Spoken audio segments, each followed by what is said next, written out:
For the first time in Olympic history, flag football will be introduced as a new Olympic sport. Did you know that the father of flag football was a local teacher here in Sarita, Arizona? We would like to introduce the world to Porter C. Wilson, a World War II veteran, a PE teacher, and an inventor from Tucson, Arizona. Porter helped develop the equipment, belt, and rulebook used in the sport today, while working as a PE teacher in Sarita, Arizona from 1952 through 1988. Flag football emerged from football's struggle with safety issues. In the early 1900s, rising injuries and deaths in traditional tackle football pushed coaches and educators to experiment with less violent alternatives. The Football Archaeology website suggests that one early breakthrough came in 1910 at the University of Missouri, where assistant coach James A. Doc Gibson eliminated tackling altogether, ruling that a simple touch ended a play. This innovation, later known as touch football, spread slowly through schools, military camps, and college intramural programs. But it still suffered from a major flaw: disputes over whether a runner had actually been touched. This often led to more collisions and injuries. The first known recorded history of flag football can be traced to Fort Meade, Maryland, which is now generally accepted as the sport's birthplace. Although the first national football organization, which was called the National Touch Football League, was formed in the early 1960s in St. Louis, Missouri. By the 1940s, a clearer solution began to appear. Players started wearing pieces of cloth, flags, that defenders could pull to stop a play. Flag football reduced contact and brought clarity, but early versions were inconsistent, using everything from handkerchiefs to large cloth panels, with no standard system. John Kerrigan started his version of flag football for military personnel to reduce injuries, using handkerchiefs to mark ball carriers. This version helped lead to the first organized flag football league in 1956 in Baltimore, Maryland, run by the city's Park and Recreation Department. Porter explained about his the importance of having a 7-pound pull on the flag. It took him an awful long time to establish that. He remembered with the Velcro how it was so easy to pull and could easily fall off as well. He wanted to make sure that those flags would stay put, but not be so difficult, unfair for the defenders to pull.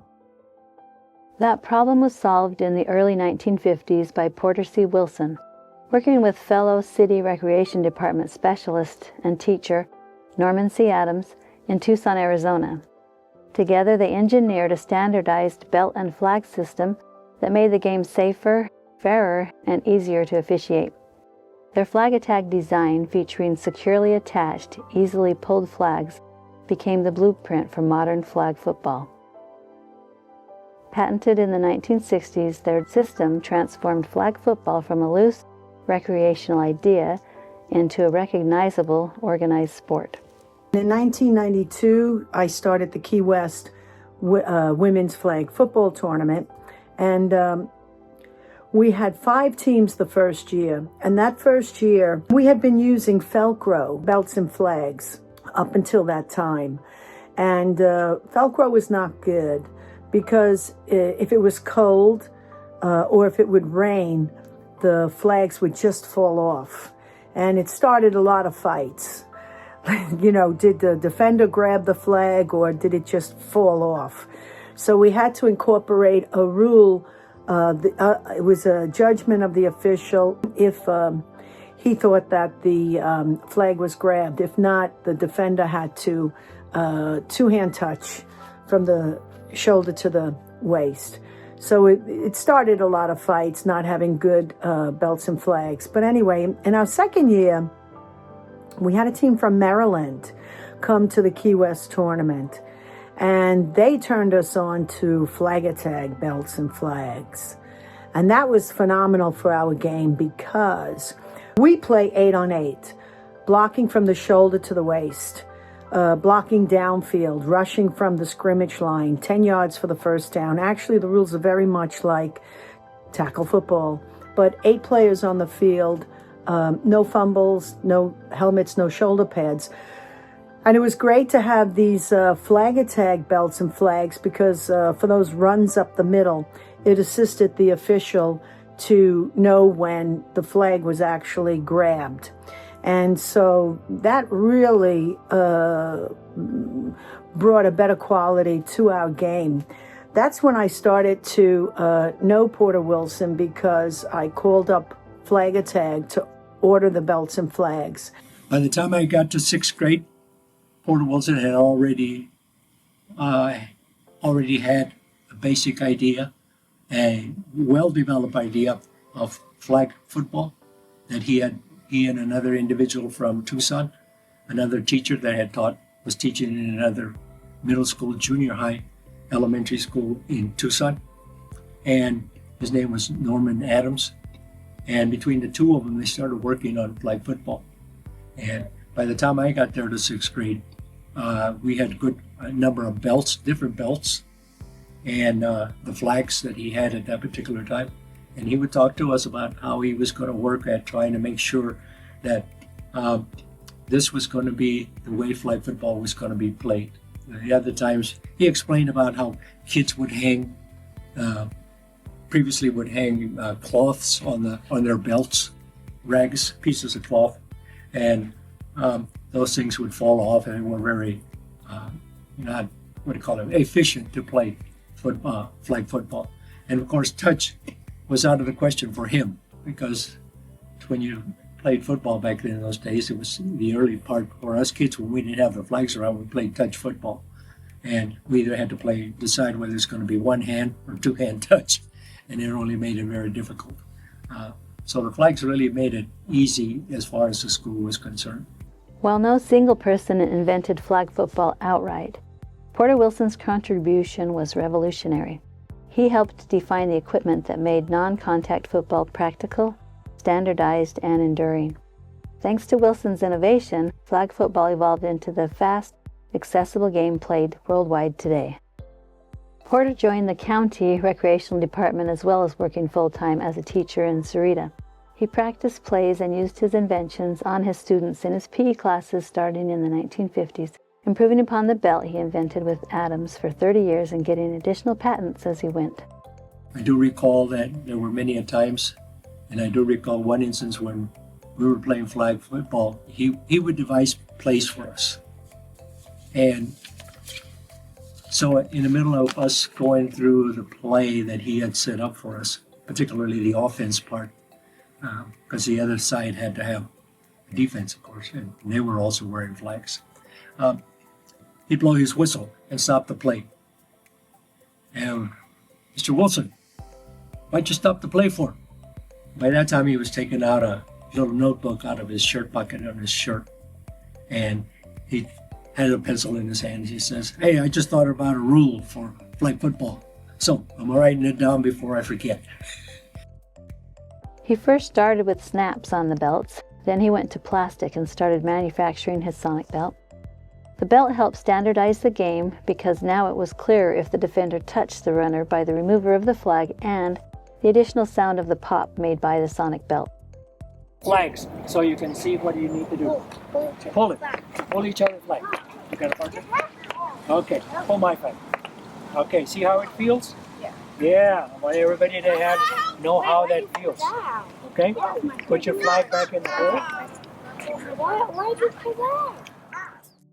Wilson got teams and leagues started in the Sarita and Tucson school districts, the University of Arizona, the local Davis-Monthan Air Force Base, and surrounding areas. The neat thing about Porter was he would take us into Tucson to play with the other small schools, flag football.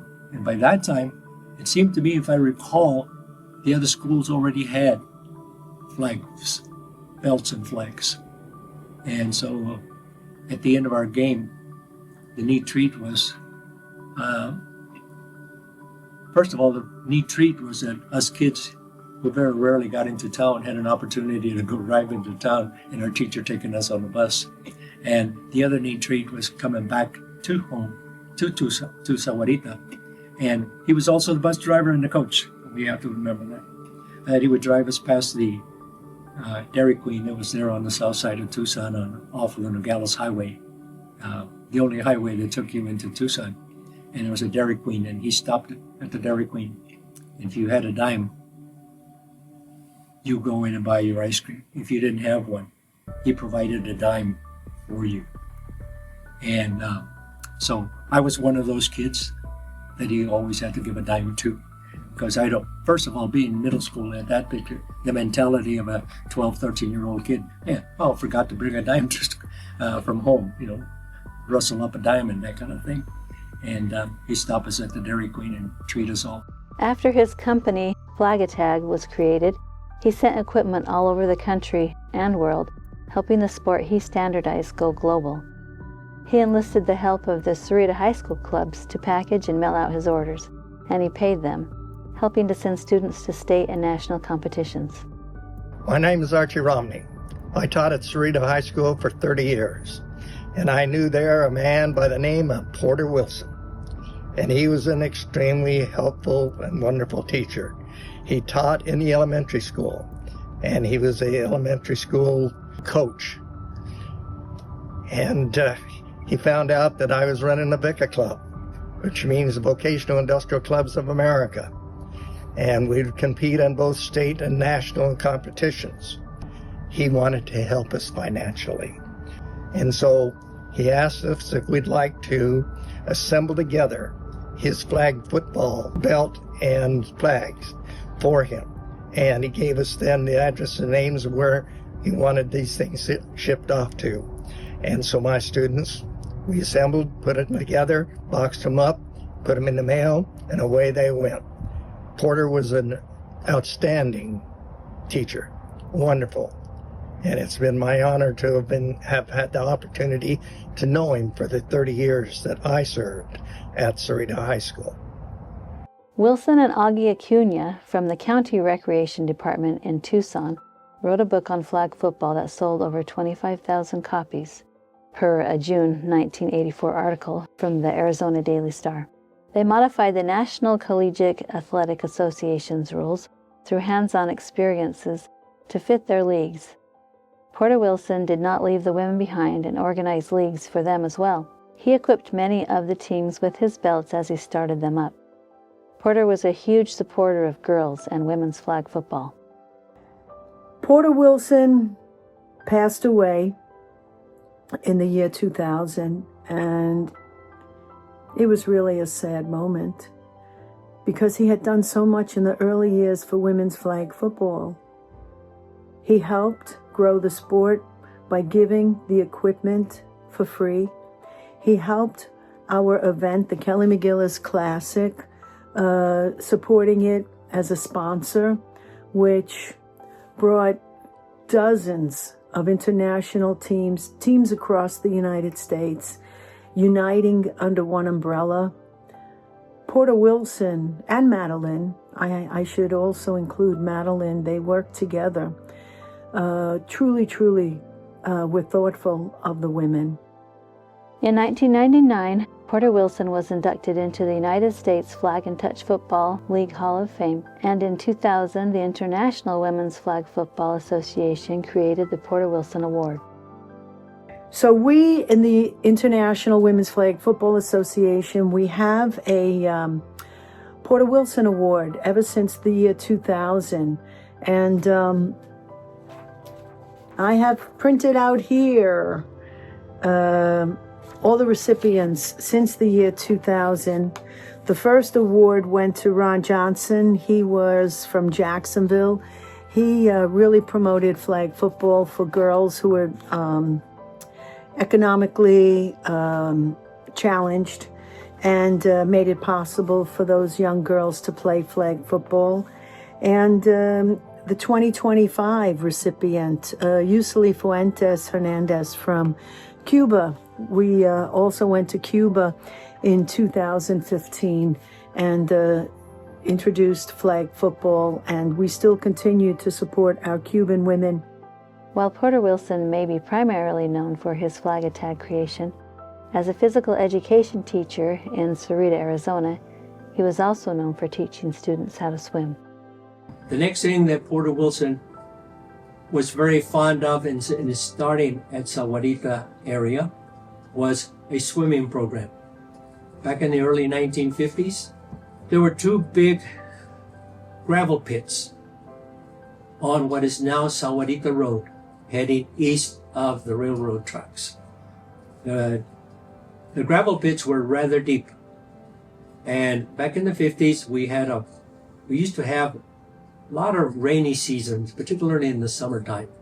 There was always flooding going on. The washes would fill up with water, and the water would run down the roads through the cotton farm a lot. And these gravel pits would fill up with water.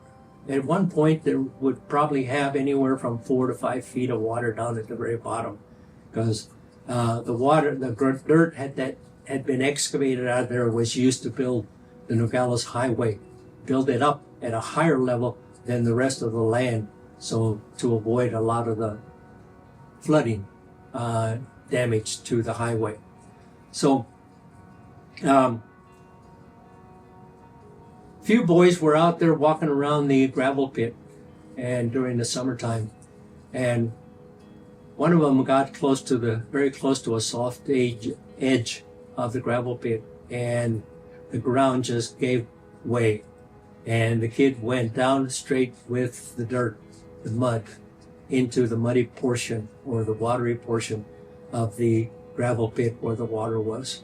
And the kid did not know how to swim. He got deep enough that he ended up drowning in that water pit, in that gravel pit. Shortly after that, Porter Wilson started his swimming program, and he dedicated his life for many years to making sure that every kid in Sahuarita learned how to swim. And I was one of those kids that he started with back in the 50s. He would tell us which day of the week he was going to take us to Tucson to do swimming lessons after school. It wasn't during the summer program. It wasn't a summer program then. It was just after school and during the school year. And again, he would drive the bus, take us to a swimming pool in Tucson. And I remember the first pools that he would take us to were the YWCA close to the university, the Young Women's a swimming pool that was there in Tucson, Arizona. And we did that for a couple of years after school. Shortly after that, during the summer, during the 60s, he started a summer swimming program here in Sahuarita. And during the summer, he would drive his bus. He was a bus driver again. He would drive a bus, and he would drive it through the community and then pick up kids who wanted to learn how to swim. And he would take them into swimming pools, public pools in Tucson, Arizona, and give them swim lessons. He did that for quite a few number of years. And he is well known, and many kids do know that they learn, kids my age and a little bit younger, that the reason they know how to swim is because of Porter Wilson. And after the high school was built, he kind of insisted that a swimming pool be added to the original high school that we had here in Sahuarita, Arizona. And he would bring a lot of the elementary school kids to have swimming lessons there at the swimming pool at the high school. The middle school, the high school also used those for swim lessons during the summer. And it was an open public pool that was run by the Pima County in the summer for the public to come and use when it was not used for swim lessons and that kind of thing. So when you think about the years that he spent taking kids to Tucson for swim lessons in the 60s and 70s, and the program that he developed here in the summer using the swimming pool, it is figured that he had at least taught 15,000 kids how to swim during those particular years. It is due to Porter Wilson starting a swimming program for the local youth, in addition to his contributions to starting flag football, that Sarita recognizes Wilson as a local hero. Porter Wilson has done more than any other person to standardize, start up, and promote the sport of flag football, and should be recognized as its founding father. Porter developed a safe way for children to learn the game of football so they would be better players when they got to high school and could play tackle football. He compared what he was doing for flag football to what Little League did for baseball. He helped teams get organized and outfitted in Tucson and surrounding areas, and then went nationwide and worldwide. Porter credits the Tucson schools for starting the flag football program in all grade levels, and the city and county recreation departments for pioneering the game. Porter Wilson should be acknowledged as the father of flag football and the inventor of the flag football belt, rule book, and equipment. Sarita and Tucson should be known as a place where it all got started and spread to other parts of the country. We maintain our 8-on-8 rules.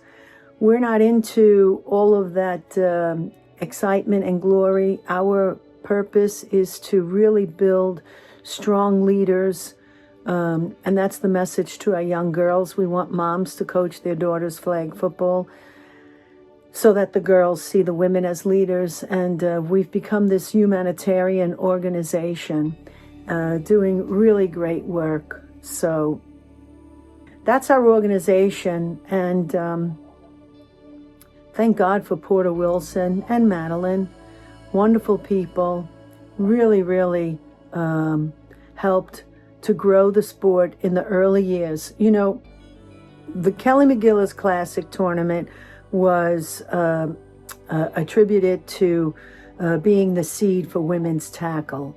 But in the early years, the sport never would have grown without the equipment. And so you have to understand the importance, but not only the equipment, the nature of Porter Wilson. He was a wonderful giving man, and I can't say anything bad about him, only wonderful things. I am so happy that Porter would get recognized for starting flag football. He certainly did. He had the thought back in 1957, that day his boys were playing rough tackle. He had the ingenuity, the years of pushing through to create the equipment, the belt and flag. 1966, I know he had one of the patents. And for the history of women's flag football, Porter Wilson remains a very important part of the women's flag football program.